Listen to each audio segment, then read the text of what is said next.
Chers amis d'Omerta, bonjour. Merci de nous rejoindre pour ce nouveau grand entretien. Aujourd'hui, j'ai le plaisir de recevoir Monsieur Renaud Girard, qui est Bonjour. ancien haut fonctionnaire, énarque, grand reporter, en charge de la chronique internationale du Figaro tous les mardis, et avec une expérience comme peu de journalistes, peu de grands reporters ont aujourd'hui, puisque vous avez notamment couvert la guerre de Tchétchénie.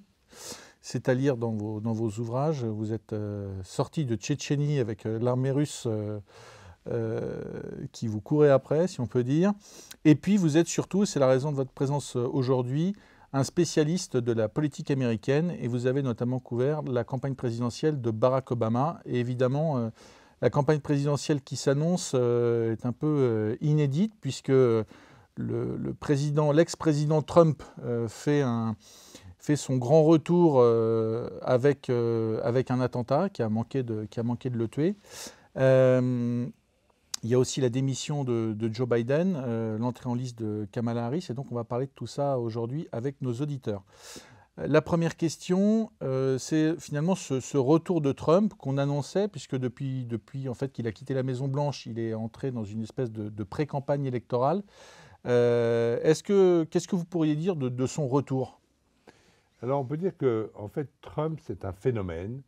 C'est-à-dire qu'il arrive à franchir des obstacles qu'on pensait qu'il ne pourrait jamais franchir. Par exemple, lorsque il a fait sa première campagne des primaires républicaines en 2016, il n'était pas connu comme un homme politique. Il n'avait pas été gouverneur d'un État américain, il n'avait pas été sénateur, il n'avait même pas été représentant, il n'avait pas été maire d'une ville, il n'avait occupé aucun job public.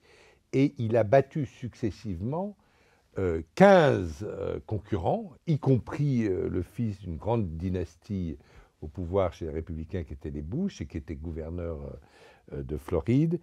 Et il est arrivé comme le candidat républicain et il a en plus gagné l'élection.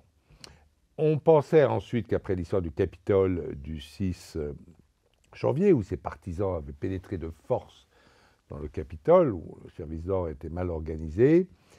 Il s'était défendu en disant qu'il avait tweeté qu'il fallait manifester patriotiquement et pacifiquement. Mais quand même, ces manifestants ont un peu, disons, profané le temple de la démocratie américaine. Et Trump avait refusé de reconnaître les résultats électoraux qui étaient en sa défaveur, alors que ces résultats électoraux étaient avérés. Et donc on pensait qu'il était fini. Les procureurs démocrates ont ensuite lancé des procès contre lui sur des histoires pas vraiment flagrantes, de paiement à une ancienne actrice de porno, de comptes de campagne qui auraient été mal organisés, etc. Enfin, peu importe. Et ces procès et son rôle dans la manifestation du Capitole n'a pas empêché la résurrection politique de Trump, où il est remonté très haut, et il a effectivement atteint un pinacle le 13 juillet, puisqu'il a été victime d'une tentative d'assassinat par sans doute un jeune antifa. Il y a survécu en levant le poing, en disant « combattons, combattons ». Et donc là, c'était le miraculé, c'était l'homme qui incarnait le shérif, qui incarnait des qualités de force, de puissance, de réaction, que bien sûr n'avait pas son concurrent très affaibli par l'âge, Joe Biden. Et donc là, il était au pinacle le 13 juillet, après qu'il eut survécu donc, à cet attentat, et qu'il eut dit qu'il allait désormais rassembler la nation. Il semblait imbattable. Et puis, il y a eu un phénomène très intéressant, c'est que il y a eu ensuite un moment démocrate. Je pense que Trump a perdu le moment républicain qui lui était accordé, puisque en fait il n'a pas fait ce qu'il a dit, il a continué à insulter au lieu d'essayer de rassembler avec des accusations fantaisistes, comme disant que Kamala Harris était favorable à l'avortement au 8e mois ou des choses comme ça. Alors c'est vrai que Kamala Harris défend le droit des femmes à l'avortement, mais pas jusqu'au 8e mois. Voilà. Et il l'a insultée en disant qu'elle était folle, qu'elle riait comme une folle. Il a insulté Biden. Et il a été, à mon avis, trop loin. Il avait une chance qui lui a été donnée de récupérer une partie de cet électorat centriste dont il a besoin pour l'emporter dans l'élection. Il ne peut pas se contenter de ses partisans de ce qu'on appelle la Bible Belt, c'est-à-dire que l'intérieur des États-Unis, qui sont très attachés aux valeurs chrétiennes classiques, il faut aussi quand même un tout petit peu mordre sur l'électorat de la Californie et de la côte est des États-Unis, qui sont des populations plus intellectuelles, alors que un moment démocrate s'est déclenché avec l'abandon assez digne de Joe Biden et Kamala Harris, qu'on connaissait assez peu, mais qui aujourd'hui, dans les quelques jours qu'on a d'expérience, semble une très bonne campaigner. Elle est jeune, elle est plus jeune, donc le vieux maintenant c'est Trump. Elle, c'est la jeune, elle incarne les jeunes générations, elle incarne la relève. C'est d'ailleurs ce qu'a dit Joe Biden dans son discours où il a dit que maintenant il faut que ce soit la jeune génération qui gouverne les États-Unis. Et elle a comme stratégie le jeu collectif, alors que Trump, c'est plutôt personnel. Donc nous avons eu un retournement de situation incroyable. Les sondages qui avaient mis le candidat républicain en tête depuis 6 mois se sont retournés. Et le dernier sondage, alors ils peuvent encore se retourner bien sûr, le dernier sondage met Kamala Harris 2 points en tête par rapport à Donald Trump. Et il faudra sans doute que Donald Trump change de stratégie, parce que insulter ses adversaires ne va pas suffire. Il va falloir... alors, il peut les attaquer sur l'immigration. Là, il a un vrai sujet. Kamala Harris était en charge du dossier. Elle n'a pas réussi. Il est vrai que Joe Biden lui avait confié une mission impossible, qui était d'aller persuader tous les chefs de gouvernement latino-américains de convaincre leur population de renoncer à émigrer aux États-Unis. C'était difficile, mais c'est un dossier qui va fonctionner pour Trump. Vous, les démocrates, vous n'êtes pas capables de faire appliquer la loi, de lutter contre l'immigration illégale. Ça sera un bon thème. Les démocrates aussi devront trouver des nouveaux thèmes de campagne et être davantage programmatiques, parce que de dire que Trump est un danger pour la démocratie, ce n'est pas en fait crédible. Les gens savent bien qu'il y a des contre-pouvoirs aux États-Unis, que les institutions sont en fait très fortes. Les campagnes sont virulentes, mais les campagnes sont virulentes dans tous les pays et dans toute l'histoire des États-Unis. C'est pas, voilà, c'est comme ça. D'ailleurs, même au sein d'un parti, on se souvient que le garçon qui est vraiment la réussite du fils d'ouvrier d'une famille fracturée américaine, J.D. Vance, pour être nommé vice-président.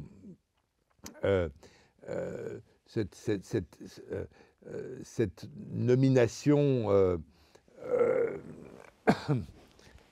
Attends, là j'ai oublié le fil de mon idée. Tu pourras couper. Oui, qu'est-ce que je disais? Oui. Pourquoi j'ai parlé de vente? Tu disais que il fallait que Trump soit change de stratégie. Ah voilà, je vais recommencer. Voilà, pardon.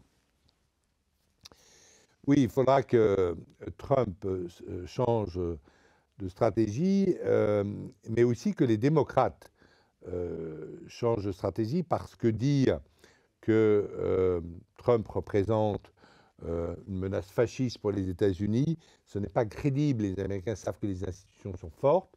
Ils ont une campagne très virulente, mais ça, c'est le jeu des campagnes électorales.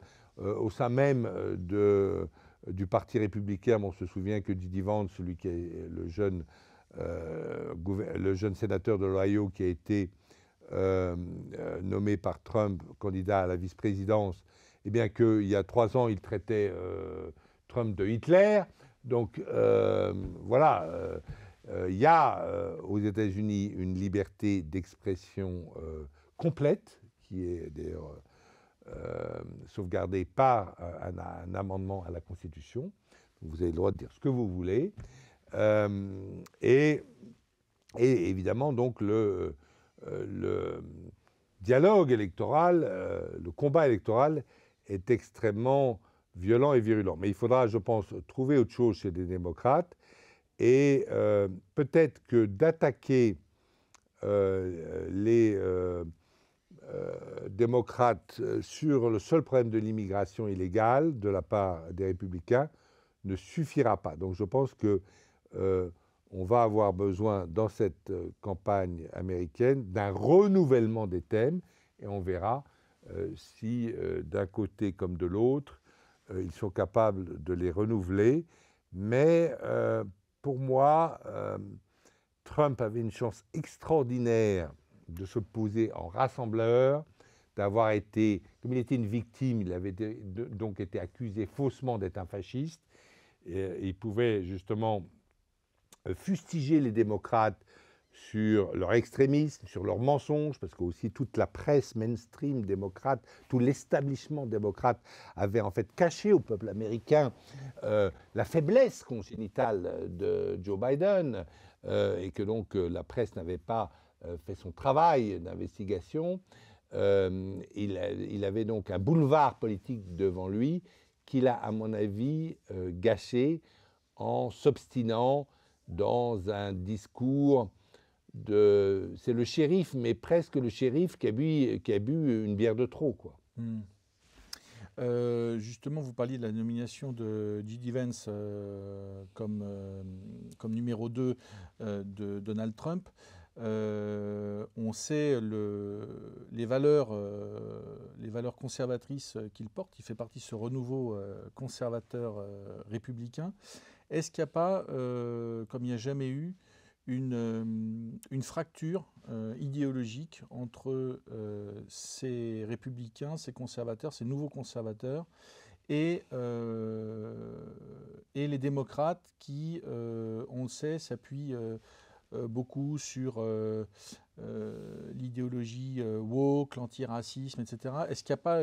on sait qu'il y a toujours eu un fond commun entre démocrates et républicains, mais on a l'impression qu'aujourd'hui, la campagne et les thèmes sont vraiment radicalement opposés. Alors, J.D. Vance, il est très intéressant. Donc, il n'a pas 40 ans. Il vient d'une famille ouvrière et en plus fracturée par le divorce, par l'alcool, par la drogue. Et le type s'en est sorti quand même. Il s'est enrôlé dans les Marines d'abord, et ensuite il a obtenu des bourses, et il a fait les meilleures universités américaines, et grâce à son talent et à son travail. Et ensuite il a fait fortune, ce que aiment beaucoup les Américains dans un fonds d'investissement en Californie. Et ensuite il a décidé de se lancer en politique. Et il a été élu, c'est important, sénateur de l'Ohio. Donc c'est un parcours qui plaît beaucoup aux Américains, parce que ce n'est pas un fils d'archevêque démocrate ou un fils d'archevêque républicain. C'est vraiment l'Amérique profonde, l'Amérique des petits ouvriers blancs, mais qui ont l'espoir, qui refusent, vous savez, en Amérique par exemple, les pauvres détestent l'impôt sur la fortune. Pourquoi ils détestent l'impôt sur la fortune? Ils ne risquent pas de l'avoir. Non, parce que je ne veux pas que mon fils paye l'impôt sur la fortune, parce qu'ils sont sûrs que leur fils va réussir. Et, voilà.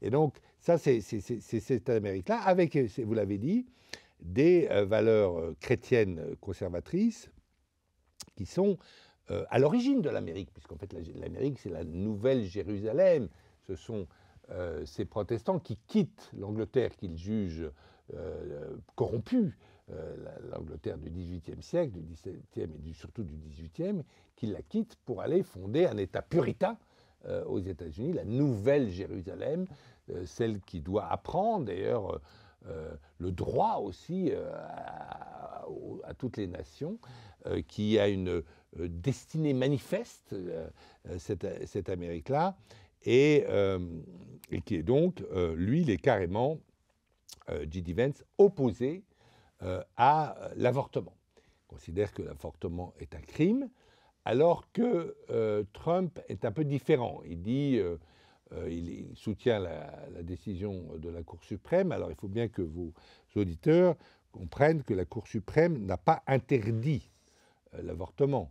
Il a dit que la régulation de l'avortement, les lois sur l'avortement, devaient revenir à chacun des États, parce que les États-Unis, c'est un pays fédéral, c'est l'union de 50 États, et qui peuvent légiférer. Donc il y a des États comme le Massachusetts ou la Californie, où l'avortement est aussi libre qu'en France, et d'autres États qui vont jusqu'à pratiquement l'interdire.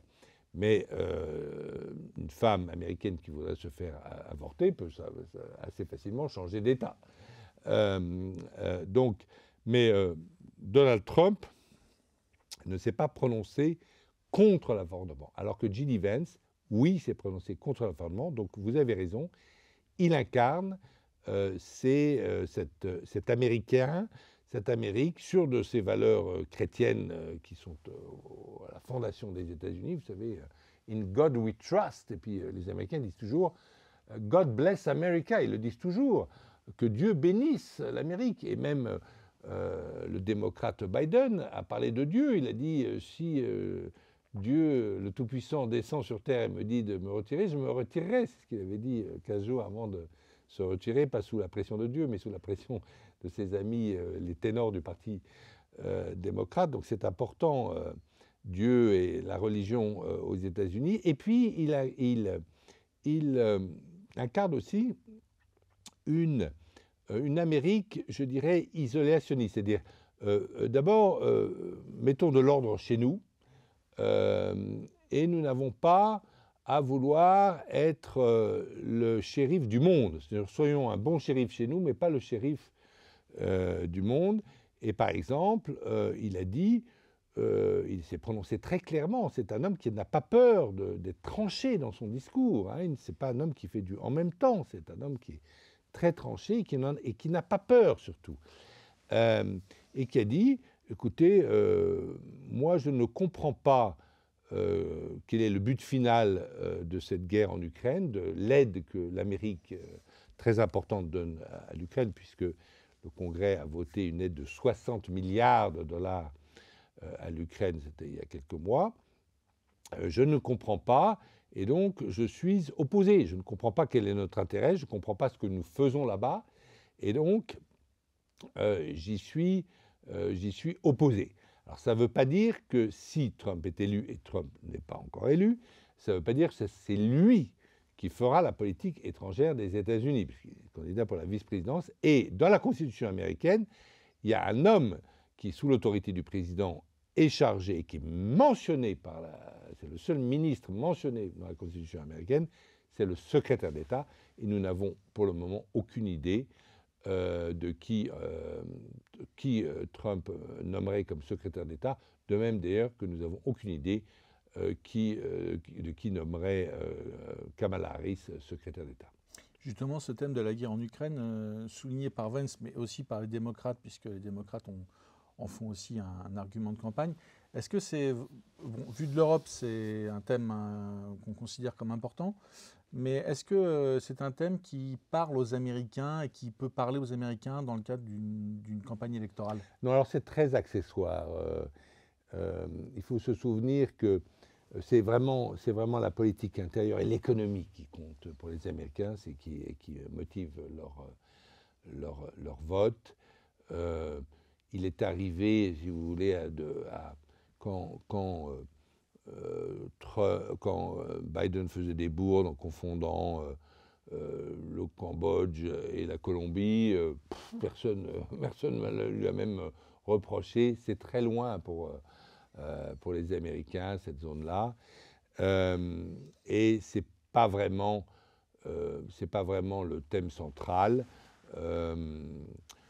C'est important pour les élites de la côte Est, les élites universitaires, ou aussi un peu de la côte Ouest. Il y a de très bonnes universités sur la côte Ouest, mais ce n'est pas du tout fondamental pour l'opinion américaine. Certes, il y a une sorte de... parce que c'est hérité des films sur la guerre froide et de la politique, il y a une sorte de très grande méfiance. Le rival, c'est toujours Moscou. Encore que ça change, puisque Trump, même déjà Obama, disait que le vrai rival, ce n'était pas la Russie, mais c'était la Chine, et que même certains stratèges américains, aujourd'hui, estiment que la compétition, la rivalité avec la Chine ne peut être gagnée par les États-Unis d'Amérique que s'ils s'allient un jour avec la Russie contre la Chine, c'est-à-dire les puissances européennes ou d'origine européenne, chrétienne face à la Chine.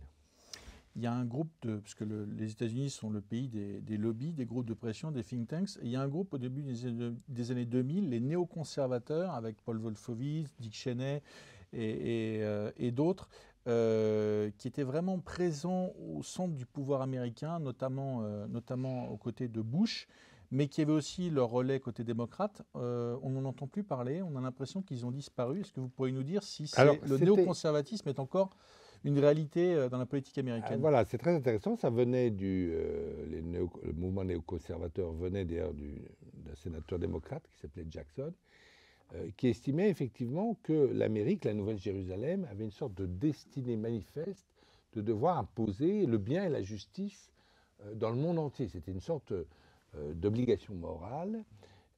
Et ces néoconservateurs, donc ce sont des gens qui considèrent que la valeur principale dans la politique internationale, ce n'est pas la paix. Les réalistes, les méternichiens, les réalistes comme moi d'ailleurs, comme Hubert Védrine, on considère que la paix c'est la valeur principale, mais eux ils considèrent que c'est la démocratie ou la justice et ils sont prêts à faire la guerre pour imposer la démocratie, et c'est ce qu'ils ont fait par exemple en Irak en 2003. Parce que l'idée était très simple et s'était exprimée. Ce sont des gens convaincus, les néoconservateurs. Et l'idée était très simple, c'était de dire qu'en mettant la démocratie, donc par la force des armes, en Irak, elle allait se répandre un peu partout au Moyen-Orient, et donc on aurait partout des États démocratiques au Moyen-Orient. Et comme Emmanuel Kant nous a appris que les États démocratiques ne se faisaient pas la guerre, on aurait comme une sorte de produit fatal une paix entre tous ces États arabes du Moyen-Orient et Israël. C'était un très grand projet auquel ils ont vraiment cru, auquel en tout cas George W. Bush a vraiment cru, a adhéré. Et ça tournait en une véritable catastrophe parce qu'ils n'avaient pas compris qu'effectivement la dictature politique comme en Irak c'est mal, mais qu'il y avait pire, l'anarchie, et qu'il y avait pire que l'anarchie, c'est-à-dire il y avait la guerre civile, et aujourd'hui nous avons la guerre civile en Irak, qui n'est toujours pas résolue, et nous avons aussi d'ailleurs la guerre civile en Libye, autre expédition néoconservatrice, hélas, où le leadership était hélas français. C'était Nicolas Sarkozy qui a lancé cette expédition catastrophique en Libye avec l'aide des Anglais et des Américains, et qui a donc détruit ce pays, qui est toujours en guerre civile, et qui a aussi détruit d'ailleurs les pays du Sahel. Oui, on a l'impression que Donald Trump a un peu rompu... Alors Donald Trump, c'est le contraire d'un belliciste. Déjà, Obama, il était contre la guerre en Irak, mais Trump, c'est vraiment le contraire d'un belliciste. C'est quelqu'un qui a d'ailleurs refusé à ses généraux, à la dernière minute, de bombarder l'Iran. parce qu'il y avait un drone qui se promenait dans le détroit d'Ormuz, sur le golfe Persique, un drone américain, et il a été abattu par les Iraniens. Enfin, ils en ont pris le contrôle par des moyens électroniques, exactement. Et donc, les Américains étaient très vexés, et les généraux ont proposé des frappes en représailles. Et évidemment, c'est le commandant en chef, c'est le président des États-Unis, qui doit appuyer sur le bouton. Et au dernier moment, donc Trump a demandé à ses généraux, mais ça fait combien de morts là, quand ils ont abattu notre drone? Alors les généraux américains ont dit aucun mort, monsieur le président. Et le bombardement que vous me proposez, ça peut faire combien de morts? On ne sait pas, monsieur le président, entre 100 et 200. Ah ben non, il a dit c'est unfair, ce n'est pas équilibré. Et donc il a renoncé.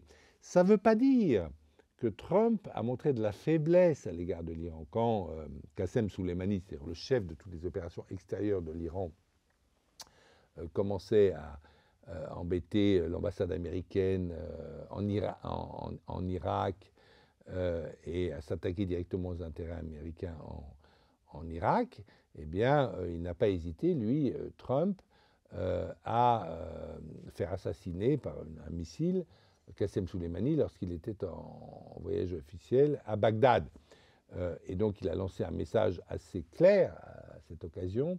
« Don't mess with America ». Ne vous en prenez pas à l'Amérique. Attention, je ne suis pas faible.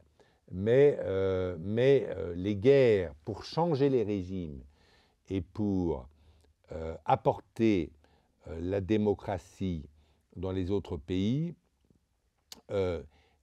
il n'en veut pas. C'est-à-dire que la différence très importante qu'on a là entre les démocrates et les républicains, ils considèrent que les droits de l'homme dans le monde ou que les droits des peuples à disposer d'eux-mêmes, c'est le démocrate Wilson qui avait inventé ça en 1918, ils n'en ont rien à faire. En revanche, au sein du Parti démocrate, donc il n'y a plus beaucoup de néoconservateurs, il s'agit plutôt de rule from behind, de rester un peu à l'arrière, un petit peu comme ce qu'ils font en Ukraine où ils se contentent d'envoyer du matériel. Il y a quelques conseillers très discrets de la CIA, mais c'est surtout du matériel et des finances qu'ils envoient. En revanche, du côté démocrate, on est beaucoup plus intéressé par le droit des peuples à disposer d'eux-mêmes, donc le droit du peuple ukrainien à disposer de lui-même, et même des droits de l'homme en Chine, etc. Un homme comme Trump, il se moque totalement des droits de l'homme en Chine. Ça ne l'intéresse pas, ça ne le concerne pas. La seule chose mais en revanche, il reproche beaucoup aux Chinois de tricher. Il leur a dit à Davos en janvier 2018, c'était le premier président à dire ça, « Messieurs les Chinois, maintenant vous arrêtez de voler ». Justement, dans ce sud global que vous connaissez bien, l'Amérique, la politique étrangère américaine est de plus en plus contestée. Il est contesté notamment les efforts faits pour imposer les valeurs occidentales, les valeurs sociétales. On se souvient notamment en Afrique noire, de la tentative pour convaincre les gouvernements africains qu'il fallait nommer un ministre à la protection des droits LGBT, etc. Est-ce que l'approche de Trump, qui est quand même radicalement différente, n'est pas le moyen, paradoxalement, avec cette espèce de mise en retrait, de prise de recul par rapport à tout ça? Est-ce que ce n'est pas le moyen de sauvegarder, voire de restaurer un peu le leadership américain dans cette partie du monde qui lui est extrêmement critique? Alors, le leadership américain s'est formidablement renforcé dans la sphère occidentale et il s'est affaibli dans le sud global. Donc, il y a un double mouvement. Alors, il s'est renforcé dans la sphère occidentale puisqu'aujourd'hui, en fait, toute l'Europe est vassalisée. L'Europe a eu tellement peur après l'attaque russe contre l'Ukraine en février 2022 que les Allemands se sont mis à se précipiter à acheter des armes américaines pour 100 milliards de dollars, que tous les partis verts qui considéraient que le gaz de schiste était une affaire diabolique se sont mis à approuver les achats de gaz américain à 3 fois le prix qu'on payait le gaz russe. Et donc il y a eu une vassalisation complètement réussie par les Américains de l'Occident, avec l'adhésion de 2 pays supplémentaires à l'OTAN, la Finlande et la Suède, et une Europe qui ne bouge absolument plus, alors que, après, vous vous souvenez qu'en 2004, après la catastrophe irakienne provoquée par les États-Unis, les pays qui étaient opposés, la France et l'Allemagne étaient très forts, et même certains parlaient de la possibilité d'un axe, on disait Paris, Berlin, Moscou, ça ne paraissait pas aberrant. Tout ça, c'est fini, c'est les États-Unis qui sont les patrons en Occident, et ça va continuer, que ce soit des démocrates ou des républicains. Alors, en revanche, effectivement, ce qui est très intéressant, c'est qu'effectivement, ils ont beaucoup perdu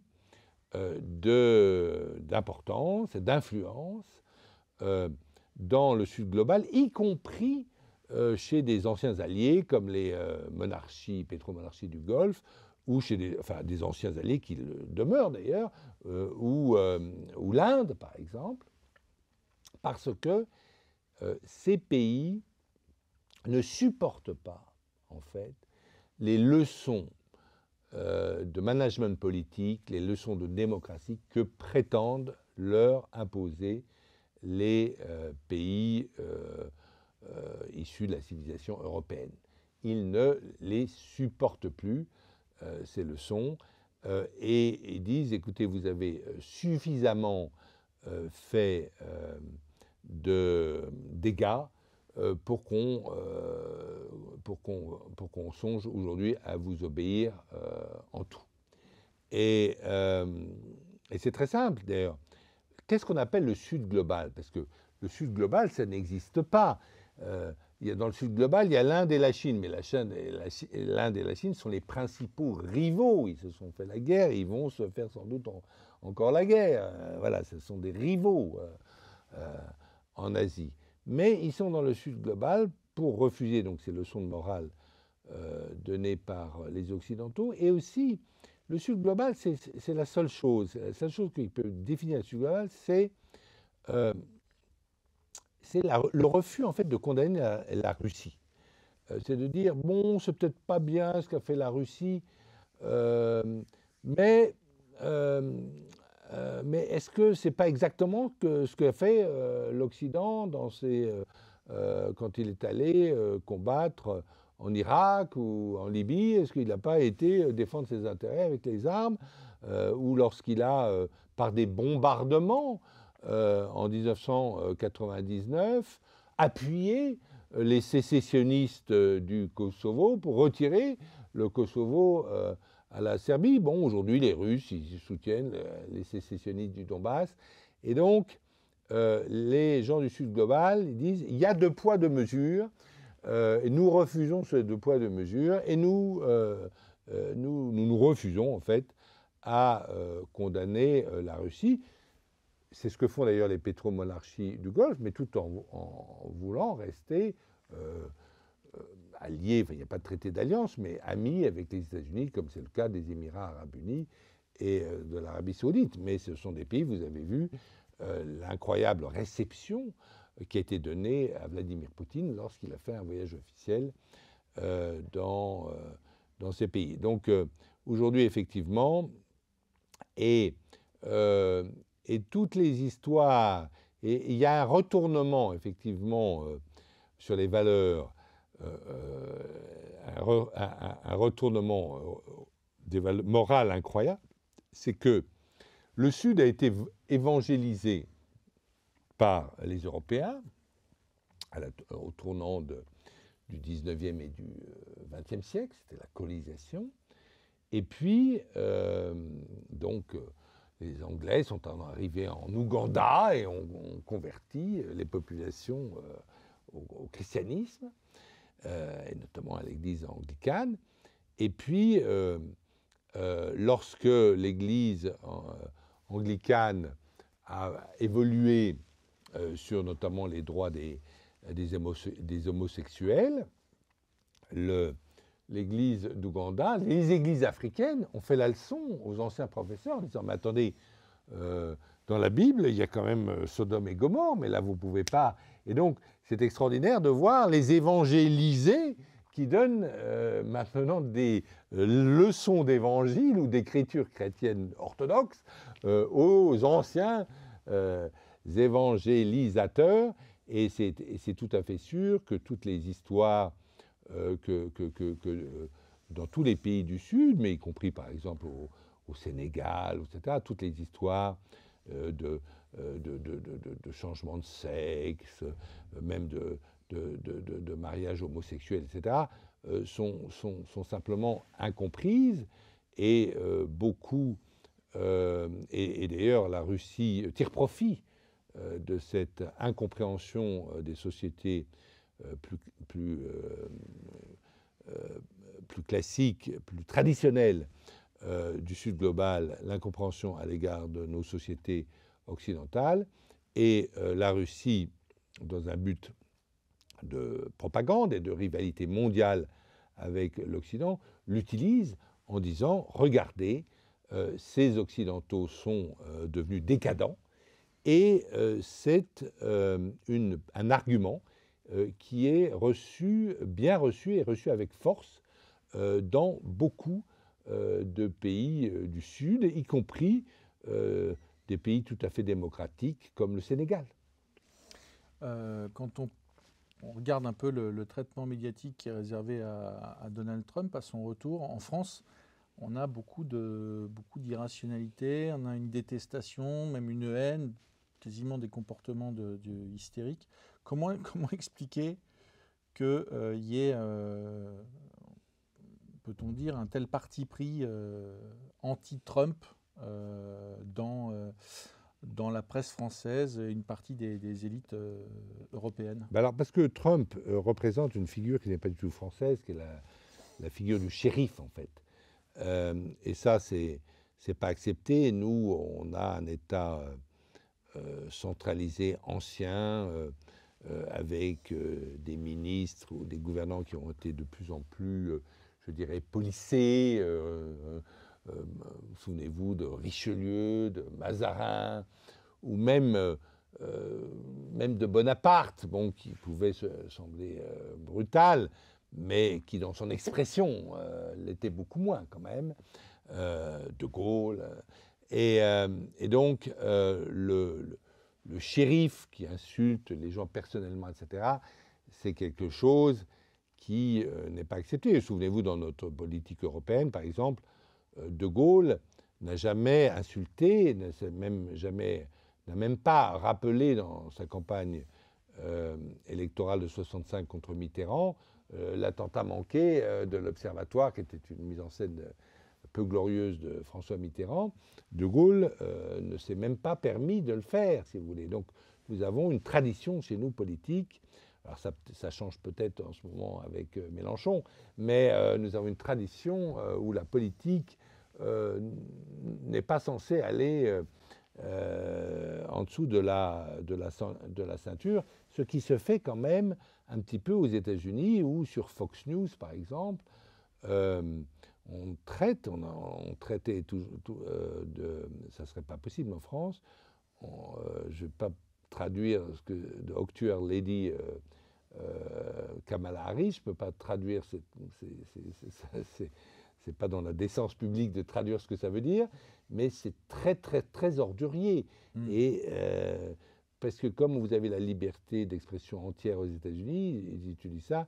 Et puis, alors, mais les Français sont aussi naïfs parce qu'ils croient que Biden, que les démocrates sont plus proches des Français et des Européens, des intérêts européens, que Trump. C'est tout à fait faux. Les gens s'étaient réjouis quand Biden avait été élu, et notamment les diplomates français en disant « Ah, ça va être mieux pour nous », dans les chancelleries, à l'Élysée, à Matignon, etc., on a, quand ils ont appelé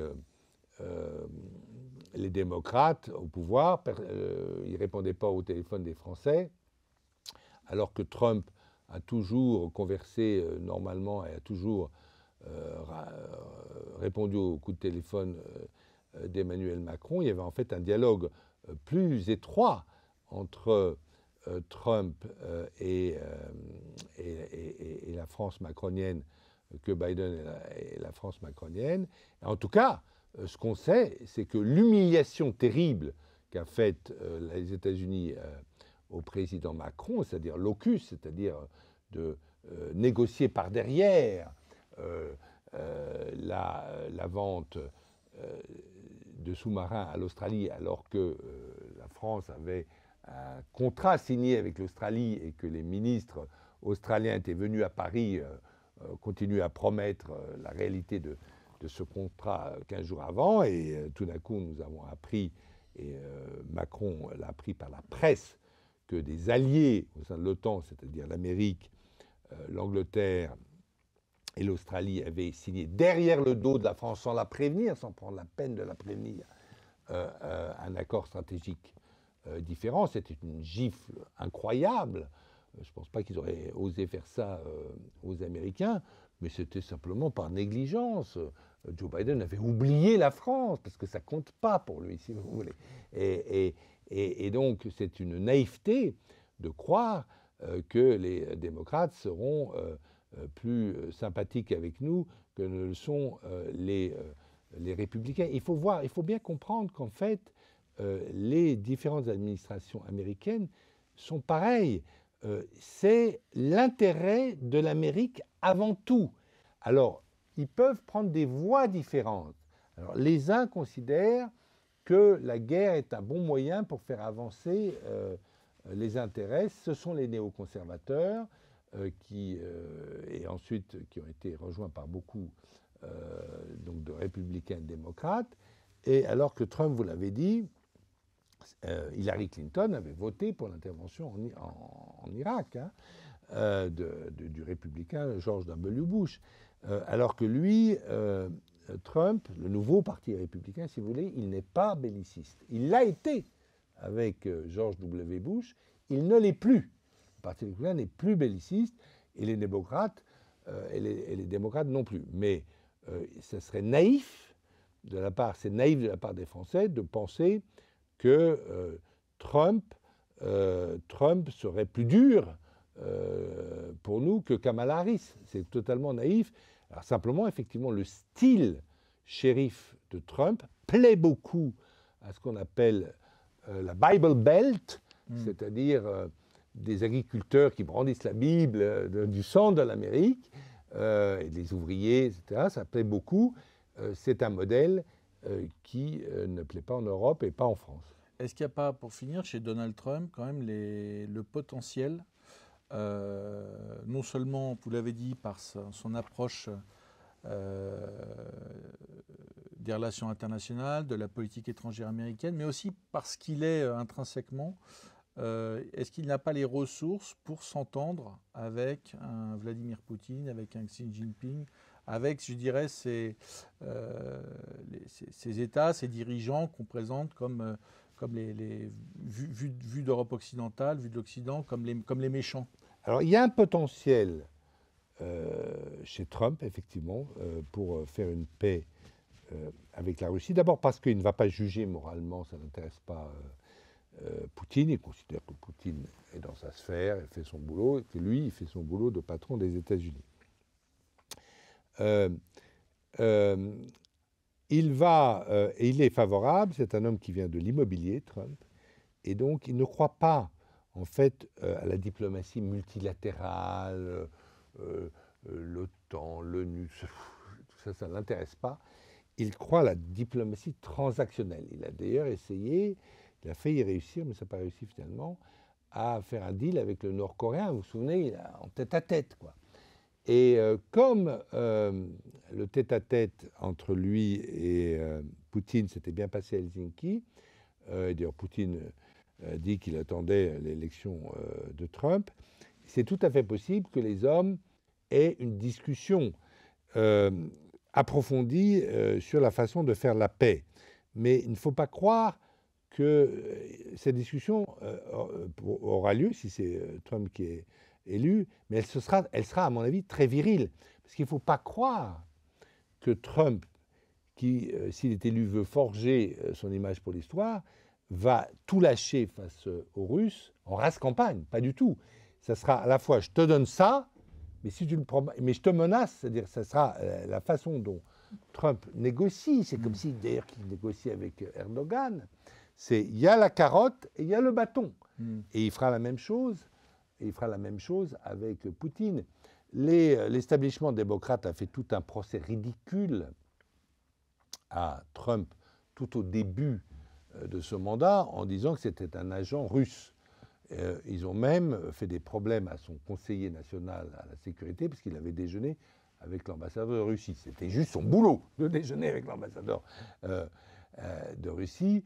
Et on a vu que toute cette campagne était en fait totalement fallacieuse. Et c'est d'ailleurs un journal proche du Parti démocrate, mais qui était honnête, qui est le Washington Post, qui l'a montré, parce que c'était un escroc qui avait apporté des pseudo-preuves, etc.